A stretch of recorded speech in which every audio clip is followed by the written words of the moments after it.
Və gəldik çatdıq imtahanın ən kritik nöqtəsi olan ikinci mətnə. İkinci mətnin düzgün cavablarını öyrənmək istəyirsənsə, bu videonun sonuna qədər izlə. İndi isə keçək suallarımızın izahına.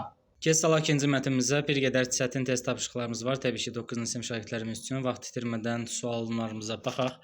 Mətnimizin adı arxitekturadır və Qriyedin sual əvvəlində hansı Roma rəqəmi yazılan cümlə özündən əvvəlki abzasın davamı ola bilər? Baxırıq. 4-cü abzasımıza baxaq. 4-cüyə baxaq. Bir çox gözəl binalar bu stildə tikilmişdir. Bu stil deyirsə, yəni bu deyirsə, bundan əvvəl hər hansı bir şey var ki, bu deyir. Ona görə düzgün cavabımız A variantı olur. 48-ci sual mətndə əvvəlində işarə qoyulmuş sözlər məcazi və həqiqi olduğu baxımdan həmin sözlərin mətndən fərqli. Yəni mətndə həqiqidirsə, həqiqini seçirik, amma məcazi mənada işlədilsin. Düzgün cavabımız olacaq 48-ci sualda E variantı 2 və 4. Yəni baxırıq. Üçbucaq qoyulmuş işarəyə bina həqiqi mənadadır. Cümləmizdə isə məcazi mənada istifadə olunmuşdur. Onlar arasındakı dostluq binası. Digəri isə körpü sözüdür ki, həqiqi mənadadır. Məcazi mənada mənəvi körpü qurmaq. Düzgün cavabımız E variantı olacaq 48-ci sual. 49-cu suala baxarıq. Mətndə nöqtələrin yerinə nə yaza bilərik? Bu zaman cümləni bütöv oxumalıyıq ki, biz onun davamını gətirə bilək. Oxuyaq. Tağlar çox böyük çəkiyə davam gətirir. Arxitektorlara böyük möhkəm binalar qurmağa imkan verir. İmkan yaradır, imkan verir. Düzgün cavabımız B variantı olacaq.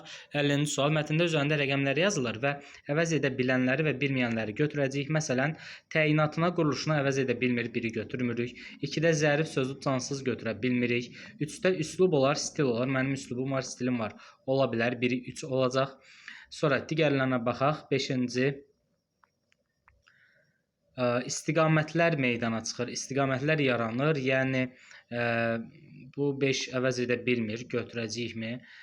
A variantı olar çox güman ki, yəni səciyyəvi ola bilər, amma dəyərlər onu əvəz edə bilmir və ucubatından sözdə əvəz edə bilməyəcək. Düzgün cavabımız olur A variantı. 51-ci sual mətndə genişləndirilsin. Giriş əsas nəticə tərkib hissələrimiz var. Məsələn, insanların istirahət və fəaliyyəti üçün tələb olunan məkan mühitini yaradan bina və qurğular memarlığın əsası idi. Bu giriş hissə ola bilər. Biri A olacaq. Birə D da ola bilər. Həmçinin inşaat incəsənətdir. Gözəllik qanunu əsasına formalaşan yaradıcılıq növüdür. Biri A-dır, 2-yə B, 3-ə C-yi, yəni C variantı.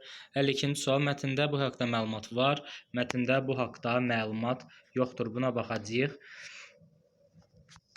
Baxaq.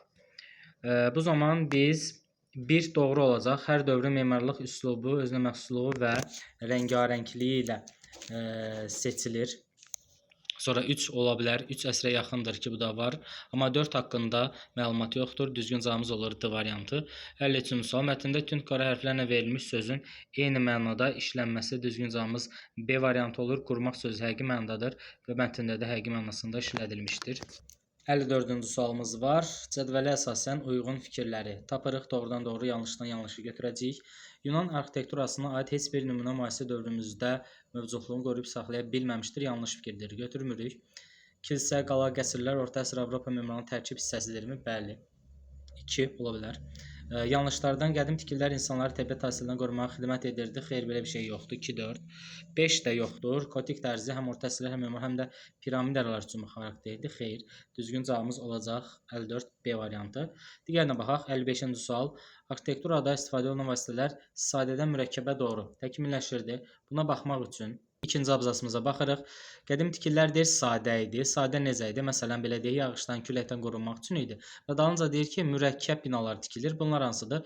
Eramızdan əvvəl 2600-1000-ci illəri yazsaz, bu isə mürəkkəb olar. Yəni birinə ikinci abzasın birinci cümləsini və ya ikinci cümləsini, digərinə isə sonundan birinci cümləsini yazsaz düzgün cavab olacaq.